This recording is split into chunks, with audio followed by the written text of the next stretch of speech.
Stop. Okay, neutral. Handbrake. Okay. So, ang gagawin natin na method, clutch and brake. Okay, sige. First mo yung clutch, then brake. Lagay sa first gear. Yan, first gear. Okay, ang gagawin mo, hold ng clutch biting point ha, huwag bibitawan. Sige. Okay, hold mo dyan, hold, huwag bitawan. Si brake ang aalisin. Yan, then hold lang sa clutch ha.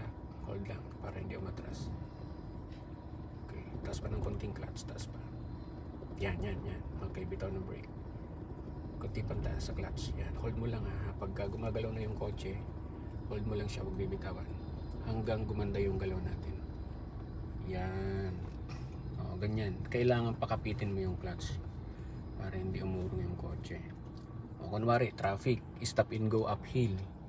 Diba? Kunwari, may sinusundan ka, no? O, ganun lang gagawin ng footwork. Kaya nga, ulitin mo nga. Huwag susobrahan at mamamatay siya, manginginig ng malakas yan. Yan. Hold mo lang, ha. Yan. Okay, yan. Pwede mong gasan ng konti. Huwag mo lang bitawan yung clutch. Huwag mo rin nilulubog.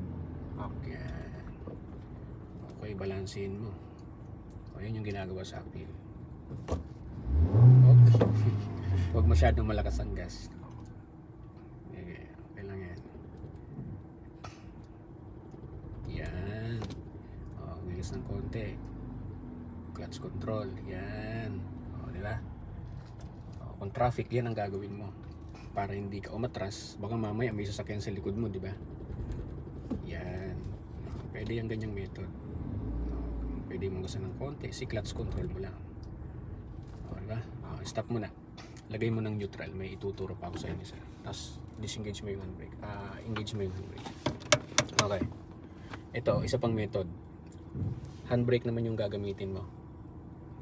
Okay, instead na clutch, instead na brake pedal, ito yung gagamitin mong pampigil.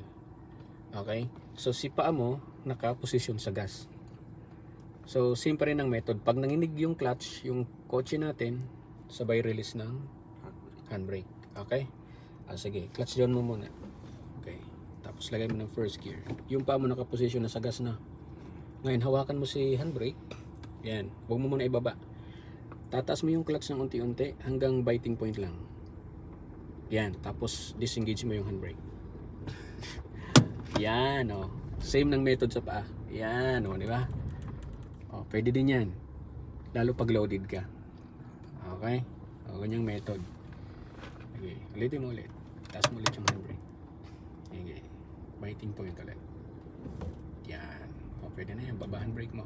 Lagay mo ng konting gas. Angat. Angat pindot. Yun. O, gas ng konti. Yun. O, di ba? O, pwede din yan. Yung ganyang method. Okay.